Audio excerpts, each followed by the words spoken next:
여러분 가족만의 특별한 어떤 행사나 문화나 어떤 함께하는 전통이 있습니까? 가정마다 다를 텐데요. 믿음의 가정에 하나님이 허락해 주신 가장 좋은 전통은 하나님의 말씀 앞에 함께 모여서 예배 드리는 것이죠. 가정의 믿음의 재단을 쌓는 것만큼 값지고 영원한 유산은 없습니다.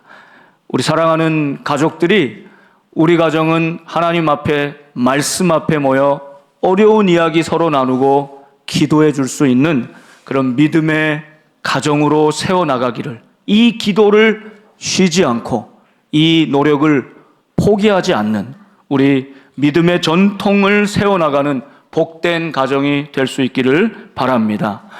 저는 지난 안식월 동안 우리 가족들과, 특별히 사위는 결혼은 했는데 저희랑 생활해 본 적이 없어서 별로 경험, 추억이 없지요. 2달 동안 함께 좁은 집에서 살면서 많은 시간들을 나눌 수 있었습니다. 그 중에 이제 주말마다 말씀을 함께 나누는 가정 예배 묵상도 했고요. 매일 한 것이 있었는데 저녁 때 되면 함께 모여서 그날 설거지를 게임을 통해서 지는 사람이 설거지를 하기로 한 거예요. 그런데 그 보드 게임을 하였는데 제가 가기 전에 가족들은 이미 여러 번 그 게임을 했더라고요. 잘 알아요. 렉시오라고 하는 게임인데 저는 그거를 몰라서 처음 하게 됩니다. 너무 불리하잖아요. 설거지를 그래서 제가 많이 하게 됐습니다. 평생 너 설거지 안 하고 살았으니 이때라도 설거지를 좀 해라, 이런 하나님의 말씀 같았어요. 근데 이렇게 게임하다 보면요, 재밌는 일들이 많이 있습니다. 뭐 이렇게 하다가 갑자기 어디서 뽕 소리가 나면 서로를 막 쳐다보다가 키득키득키득 막 웃기를 시작합니다. 막 웃기를 시작하니까 뽕뽕뽕뽕뽕뽕. 그래서 폭소를 터뜨리면서 사위랑 방구도 트고 많이 친해졌습니다. 여러분, 하나님은 이스라엘을 한 가족 공동체, 형제 공동체로 묶으셨습니다. 그 가족 공동체가 하는 굉장히 큰 힘이 바로 이 절기에 있습니다. 절기 때마다 잊어버릴만 하면, 하나님을 향한 신앙의 끈이 느슨해지려고만 하면 하나님은 부르셔서 다 함께 모이게 하시고 하나님의 절기를 지키게 하셨습니다. 6월절, 77절, 장막절, 초막절, 이런 절기들이 그래서 하나님 앞에 다시 모이게 하는 결속력, 그 힘을 갖게 한 것입니다. 그때 하나님 앞에 다시 모여서 하나님 앞에 다시 말씀을 읽고 같이 예배하면서 흐트러졌던 우리 마음을 다시 하나님께로 모이게 하신 것이죠. 또한 이스라엘 형제 공동체 가정으로 묶으시면서, 이스라엘은 고난이 참 많은 민족이었죠. 우리나라처럼. 그래서 힘들고 어려운 고난의 시간을 통과하면서 더 끈끈한 유대감이 생기지 않습니까? 여러분 가만히 생각해 보세요. 옛날에는 우리 다 같이 방이 어디 있습니까? 그냥 한 방에 많은 가족들이 함께 살았잖아요. 그러니까 좀 불편하기는 해도 볼 거 안 볼 거 다 보면서 한 가족으로 지낸 거죠. 소통하면서. 그런데 방이 생기기 시작하면서 각자 방이 있어요. 요즘 우리 아이들은 아마 상상하기 힘들 텐데, 그죠? 각자 방이 생기면서 자기 방에 들어가서 자기 방 문을 닫으면 거기가 자기 세계가 돼요. 다른 가족들과는 단절되게 됩니다. 특별한 일이 있지 않는 한 나오지 않아요. 어찌 보면 여러분, 우린 굉장히 풍요롭게 각자 방도 생기고 화장실도 몇 개가 있는 편리함 속에 살고 있지만, 가난하고 힘들고 고난 가운데 통과하면서 끈끈해졌던 그 가족의 정과 사랑을 놓치며 살고 있는 오늘의 모습은 아닐까 생각하면서, 이스라엘을 하나로 묶어준 그 절기, 오늘 6월절에 대해서 하나님의 은혜를 나누길 원합니다. 우리 전소사님이 보여준 것처럼 쭉 10가지 재앙이 있는데 이것은 굉장히 힘들고 어려운 재앙이었을 뿐만 아니라 중요한 것은 애굽 사람들은 그 각 재앙을 준 그것들이 저들의 신으로 여겼다는 사실입니다. 모든 만물이 신이다라고 생각했던 것이죠. 그러나 그들은 거짓되고 가짜고 진정한 하나님, 유일하신 신은 여호와 하나님밖에 없음을 이 10가지 재앙을 통해서 보여주신 것입니다. 깨닫게 해주신 것입니다. 그 마지막 10번째 재앙은 모든 첫 번째 난 것, 짐승도 첫 번째 난 것, 사람도 첫 번째 난 장자를 다 죽이는 것이었습니다. 대를 끊어버리는 것이었습니다. 개인의 죽음일 뿐만 아니라 공동체, 가족의 대를 이어가지 못하도록 끊어버리는 것이죠. 무서운 재앙, 심판이었습니다.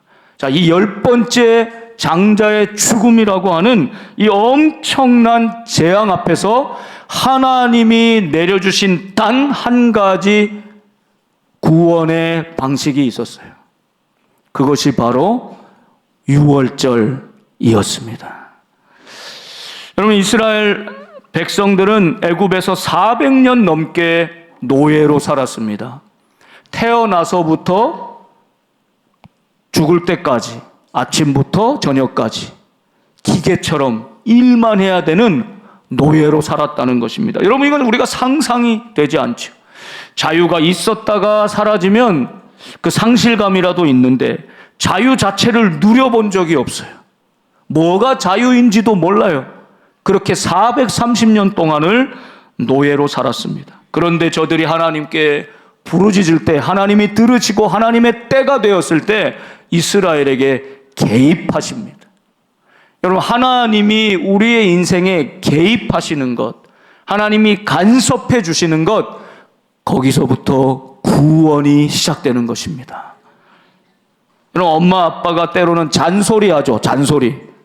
너무 자주 해서, 너무 많이 해서 막 듣고 싶지 않고 귀찮고 그거 다 아는 소리예요. 수도 없이 들었어요. 막 귀를 막을 때도 있지요. 그런데 여러분, 엄마 아빠가 나에게 그 잔소리를 한다는 것, 내가 너의 인생에 이것만이라도 개입하기를 원한다는 뜻이고, 네가 잘못되는 것은 내가 끝까지 막아야 된다는 엄마 아빠의 사랑의 표현이 이 잔소리인 거예요. 여러분, 나중에 그 잔소리가 들리지 않을 때 그리워지기도 하고 사무치게 그립고 또 후회할 때가 오는 것입니다. 기억해야 되는 거예요.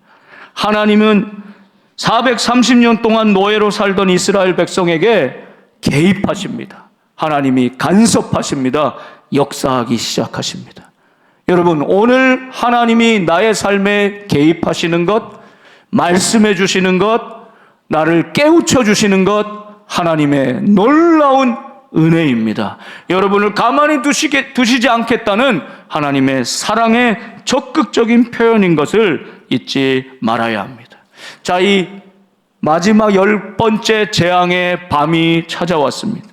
이 밤을 지나면 어떤 이들은 장자를 잃어버린 큰 슬픔과 절망감에 통곡하고 애곡할 것이고, 죽음이 휩쓸고 갈 것이고, 살아남은 집만 살았다, 구원의 생명의 감격과 기쁨을 누릴 것입니다. 그러니까 이 밤이 지금 죽음과 생명을 딱 가르는, 어떤 이에게는 심판의 밤, 어떤 이에게는 구원의 밤이 되는 것입니다.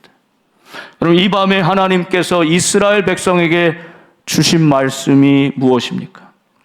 너는 이것이 여호와의 유월절이라 말씀하면서, 여러분, 이스라엘 백성에게 3가지 음식을, 허리에 띠를 띠고 발에 신을 신고 손에 지팡이를 잡고, 이거는 전쟁터에 나가는 군인의 모습과도 같거든요. 긴급하게 그런 모습을 가지고 빨리 떠나기 전에 이 3가지 음식을 먹으면서 여호와의 유월절을 지키라 하셨어요. 이 3가지 음식이 첫 번째 양고기였어요. 양고기. 두 번째가 무교병이에요. 무교병은 누룩을 넣지 않은 빵이죠. 여러분, 이건 현실적으로 급하게 빨리 먹으려면 시간이 없으니까 누룩을 넣어서 반죽을 해서 발효를 시켜서 부풀어 오른 빵을 먹으려면 시간이 오래 걸리잖아요. 그러니까 그렇게 할 수가 없는 거예요. 누룩을 빼고 맛없어도 부풀려지지 않아도 딱딱해도 무교병을 그대로 그냥 먹어라 하신 것입니다. 그런데 더 깊은 영적인 의미가 있죠. 여러분, 이 누룩이 상징하는 것이 무엇입니까? 죄입니다. 거룩함을 방해하는 모든 불순물, 더러운 것, 이것이 끼어들지 않도록, 그래서 깨끗하고 정직하고 순전한 그 빵을 먹으라라고 말씀한 것입니다. 이것이 무교병의 의미요. 쓴 나무를 먹게 했어요.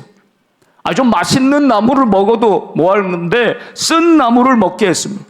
애굽에서 종으로 노예로 살았던 너희 조상들의 고통과 아픔을 기억하라, 잊지 말아라 하면서 주신 것이 쓴 나물이었어요. 자, 이 세 가지 음식을 먹으면서 급하게 너희는 거기서 이제 나오게 하시는 여호와의 유월절을 지키게 하시는데, 그 중요한 의미가 오늘 13절 말씀이었습니다. 우리 같이 한번 13절 말씀을 한번 읽어보겠습니다. 시작. 내가 애굽 땅을 칠 때에 그 피가 너희가 사는 집에 있어서 너희를 위하여 표적이 될지라. 내가 피를 볼 때에 너희를 넘어가리니 재앙이 너희에게 내려 멸하지 아니하리라. 아멘.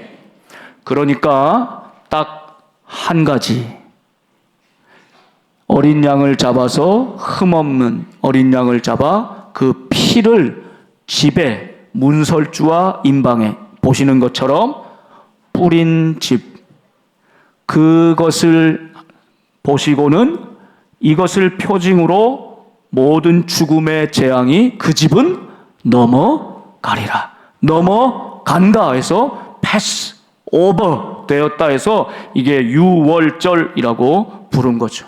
그러나 이 표가 없는 집은 재앙이 그대로 내려 멸하게 되는 것입니다. 죽음인 것입니다. 여러분, 패사흐라고 하는 이 히브리어에서 패스오버라고 하는 이 유월절의 의미가 나온 것이죠. 어렸을 때 이 초등학교, 저도 5학년 때 우리 선생님이 꼭 한 번씩 갑자기 오늘 5일이니까 5번, 15번, 25번 그런 경험 다 있으시죠? 그래서 지난번에 했던 문제를 퀴즈처럼 내세요. 아무 예고도 없이 갑자기 번호를 부르니까 얼마나 긴장돼요. 근데 제가 35번인데 5번, 15번, 25번, 45번 넘어가는 거예요. 그러면 저는 넘어갔다. 살았다. 이게 넘어가는 거잖아요. 패스 오버. 이런 거 좋아하시는군요. 네. 선생님들이 또 공감하시는 거. 여러분, 이 작은 것도 긴장되고 두렵고 가슴이 콩당콩당한 게 넘어가면 그렇게 안도감이 있고 기쁘고 이제 좀 살겠다 하잖아요. 그런데 여러분, 이제 죽고 사는 문제란 말이에요. 이 재앙이 닥쳐서 아무 표시가 없는 집은 그냥 다 죽는 거예요. 어린 양의 피를 바른 집만 패스 오버했다. 진짜 살았다. 이 구원의 놀라운 사건이 유월절에 담겨져 있는 것이죠. 여러분, 이것이 예수님 이후에 이 복음, 십자가의 은혜와 깊이 연관되어 있는 것입니다. 오래전에 이스라엘 백성이 지켰던 절기가 아니라 오늘 우리의 삶에, 우리의 신앙의 중심이 돼야 될 복음의 핵심이 이 유월절에 담겨 있는 것이. 왜냐하면 이 유월절이 예수님을 가리키고 예수님의 십자가를 보여주기 때문입니다. 여러분, 기독교 복음은 어디에 있느냐, where, 이 장소가 중요합니다. 여러분은 지금 어디에 계십니까? 교회당, 예배당 안에 들어와 있지만 이 예배 현장에서도 주님 안에 머물지 못하는 분이 있을 수 있습니다. 어디에 있는가? 이게 너무나 중요합니다. 그래서 요한복음 15장 5절에 주님 이렇게 말씀하시죠. 나는 포도나무요 너희는 가지라. 그가 내 안에 내가 그 안에 거하면, 이게 중요한 것입니다.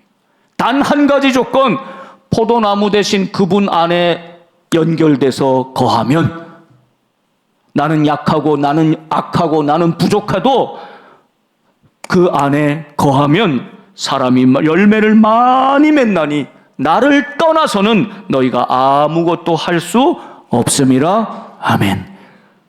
여러분, 신앙의 핵심이 이것 아닙니까? 예수 그리스도 안에 거하는 것입니다. 그럴 때 열매를 맺고 그 주님을 떠나면 편한 것 같아도, 내 마음대로 하며 살 수 있는 것 같아도 아무것도 할 수 없다, 주님이 말씀하는 것이죠. 고린도후서 5장 17절에 주님 또 이렇게 말씀합니다. 그런즉 누구든지 그리스도 안에 있으면, 위치가 중요하죠. 어디에 있는가가 중요합니다. 그리스도 안에 있으면 새로운 피조물이라. 이전 것은 지나갔으니, 패스 오버 됐으니 보라 새 것이 되었도다. 할렐루야. 복음의 핵심 아닙니까? 복음의 핵심은 어디에 있는가, 우리가 어디에 있는가, 이게 그토록 중요한 것입니다. 누구와 함께 있느냐, 이것이 가장 중요하다는 사실입니다. 6월절 그 밤에 말씀해 주셨어요. 피를 바르고 그 안에 있으면 재앙이 넘어간다. 자, 여러분, 그 안에 내가 있다고 지금 한번 생각해 보세요. 그 안에 들어갔어요. 그 안에 있는 사람 중에는 악한 사람도 있어요. 간음한 사람도 있어요. 도둑질한 사람도 있어요. 심지어 살인한 사람도 있다고 생각해 보세요. 그런데 그의 모든 죄악과 그의 나쁜 것들보다 뭐가 더 강하다는 거예요? 피. 오직 한 가지 조건, 그 피를 보고 넘어가리라. 그러니까 그 안에 있는 사람이 선한 사람이냐 악한 사람이냐 이걸 따지지 않는다는 거예요. 좀 더 의롭냐 그렇지 못하느냐를 보지 않는다는 거예요. 이게 복음의 핵심 아닙니까? 그리스도 안에 있으면. 여러분, 이 안에 있는 사람 중에 지금 재앙이 넘어갔어요.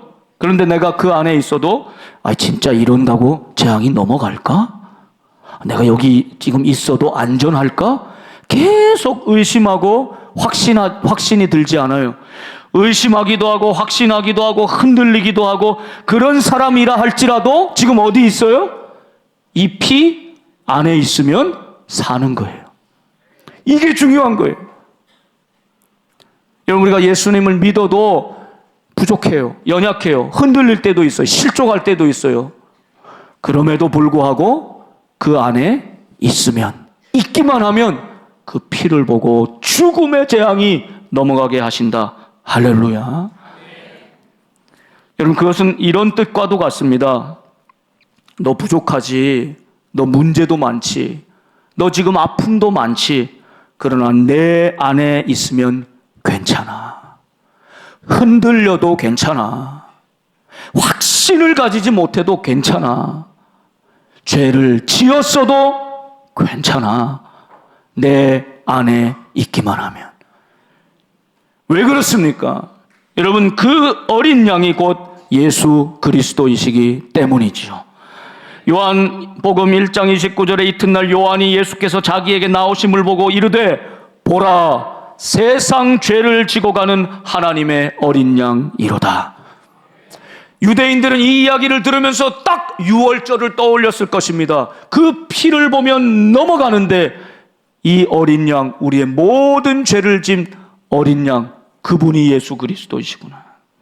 예수님은 십자가 지시면서 제가 성찬식 할 때 꼭 여러분 시연하면서 이야기하는 거 기억나시죠? 십자가 잡히시던 날 밤이 6월절 만찬을 나누시는 밤이죠. 왜 하필이면 그때입니까? 왜 6월절입니까? 예수님은 유월절 어린 양으로 우리의 모든 죄를 담당하신 어린 양으로 오셨고, 이제 당신의 몸을 찢으시고 피를 다 쏟아서 우리의 인생의 문설주와 임방에 그 피를 쏟아 부어주셔서 그 안에 있기만 하면 너는 살 것이다, 너는 안전할 것이다, 너는 괜찮아, 죽음의 재앙이 넘어갈 것이야. 그게 십자가 아닙니까? 그래서 유월절 그때 마지막 만찬을 제자들과 함께 하신 것입니다. 누가복음 22장 15절에 주님이 말씀합니다. 내가 고난을 받기 전에 너희와 함께, 내가 십자가 지기 전에 너희와 함께 이 유월절 먹기를 원하였노라. 주님의 십자가와 이 유월절 사건이 깊이 연관되어 있음을 보여주시는 것입니다. 고린도전서 5장 7절에 말씀합니다. 너희는 누룩 없는 자인데 새 덩어리가 되기 위하여 묵은 누룩을 내버리라. 우리의 유월절 양 곧 그리스도께서 희생되셨느니라. 유월절 어린 양은 예수 그리스도입니다. 그 피는 주님의 보혈입니다. 여러분, 피는 생명이라 말하죠. 그래서 피째 음식은 먹지 말게 하시지 않았습니까? 피가 생명이기 때문입니다. 예수님이 우리를 살리기 위해 당신의 피를, 당신의 생명을 다 쏟아 부어 주셔서 우리를 살리신 것입니다. 여러분, 이 안에 어떤 죄악이 있고 어떤 악한 것이 있어도 주님의 보혈의 능력보다 강할 수 없습니다. 주님의 우리를 향한 사랑보다 클 수 없습니다. 그래서 그 안에 머물기만 하면 다 구원받게 하신 것입니다. 오늘 우리는 찬양할 겁니다. 나는 그래서 어린 양, 유월절 어린 양 예수 그리스도의 보혈 안에 있습니다. 주 보혈 아래 있네. 난 원수의 어떠한 공격에도 더 이상 넘어지지 않네. 난 주 보혈 아래 있네. 주님의 그 은혜의 십자가 보혈 안에서 모든 죄가 넘어갔습니다. 모든 심판이 넘어갔습니다. 모든 재앙이 넘어갔습니다. 모든 죽음이 넘어갔습니다. 여러분, 이 사실을 믿으십니까? 그러므로 우리는 이제 자유합니다. 우리는 그 피로 구원받았기 때문입니다. 이제 여러분, 우리 속에 자꾸 부정적인 생각과 감정들, 죄책감, 우울감, 패배감, 절망감, 자꾸 비교하면서 솟아나는 열등감, 여러분, 이런 감정들이, 감정에 빠질 때는 이게 너무 커서 내가 이겨낼 수 없을 것 같아요. 그 안에서 꼭 죽을 것 같아요. 그러나 여러분, 그 모든 것들은 지나갑니다. 특별히 우리를 영원히 지배할 수 없습니다. 예수님의 더 큰 사랑이 있기 때문에, 예수님의 보혈에 더 큰 능력이 있기 때문에 우리는 그 안에 머물기만 하면, 흔들려도 의심이 돼도 그 안에 있기만 하면 우리를 구원하신다고 약속하시는 것이죠. 이게 유월절의 은혜입니다. 출애굽기 12장 26절 27절을 보면, 이후에 너희의 자녀들이 묻기를 이 예식이 도대체 무슨 뜻입니까? 왜 우리가 양고기를 먹고 무교병을 먹고 쓴나물을 먹습니까? 이게 무슨 뜻입니까? 물어본다는 것이죠. 그때 여러분 뭐라고 대답해 줄 수 있어야 합니까? 27절로 이렇게 대답해 주라고 말씀합니다. 너희는 이르기를 이는 여호와의 유월절 제사라. 여호와께서 애굽 사람에게 재앙을 내리실 때에 애굽에 있는 이스라엘 자손의 집을 넘으사 패스오버 하사 우리의 집을 구원하셨느니라 하라. 그러니 백성이 머리 숙여 경배하니라. 할렐루야. 우리 자녀들에게 이 예식의 뜻을 대대로 지키며 가르쳐 주라는 것입니다. 유월절은 이스라엘 유대인의 절기의 1월이 되었습니다. 본래 3, 4월경인데 유대인들은 이 달을 우리의 첫 달로 삼은 것입니다. 왜냐하면 이 유월절의 역사가 우리를 죽음에서 생명으로, 재앙에서 생명으로 넘어가게 하신 역사적인 시작이 되었기 때문입니다. 여러분, 이제 예수 그리스도 보혈 안에서 우리에게 허락하신 은혜를 생각하면서 여러분 모두 여러분 손을 한번 가슴에 이렇게 한번 대보십시오. 그리고 저를 따라서 한번 이렇게 선포해 봅시다. 여러분의 믿음을 입술로 고백해 봅시다. 제가 하면 여러분 함께 해 주시기 바랍니다. 예수님 안에 있으면 나는 안전합니다. 예수님 안에 있으면 나는 자유합니다. 예수님 안에 있으면 나는 승리합니다. 할렐루야. 이 시간 함께 기도할 때 먼저는 여러분 자신을 위해 기도합시다. 지금 여러분 어디에 계십니까? 흔들리고 방황하고 넘어져도 나는 예수님 안에 있습니다 라는 사실을 놓치면 안 됩니다. 예수님 그 뿌리에, 그 나무에 붙잡혀 있기만 하면 됩니다. 괜찮아, 넘어져도 흔들려도 아파도 병들어도 예수 그리스도 그 안에 있기만 하면 괜찮아. 말씀해 주시는 주님 은혜를 다시 바라보면서 예수님께 꼭 붙어 있는 인생이 되게 해달라고 기도하십시오. 부모님들, 옆에 있는 우리 가족들, 자녀들 손을 붙들고 머리에 손을 얹고 또 안아주시면서 이 시간 함께 기도하십시오. 우리 자녀들이 이 믿음으로 살게 하여 주십시오. 예수님 어린 양 보혈 아래 나는 안전하다, 나는 자유하다. 주여 그 은혜를 허락하여 주시옵소서. 그 십자가의 은혜를 가지고 모든 재앙이, 모든 아픔이, 모든 눈물이 넘어간 인생으로 살게 하여 주시옵소서. 우리 사랑하는 가족들을 위해 축복하면서 서로를 기도하면서 우리 간절한 마음으로 합심하여 통성으로 기도하시겠습니다. 주여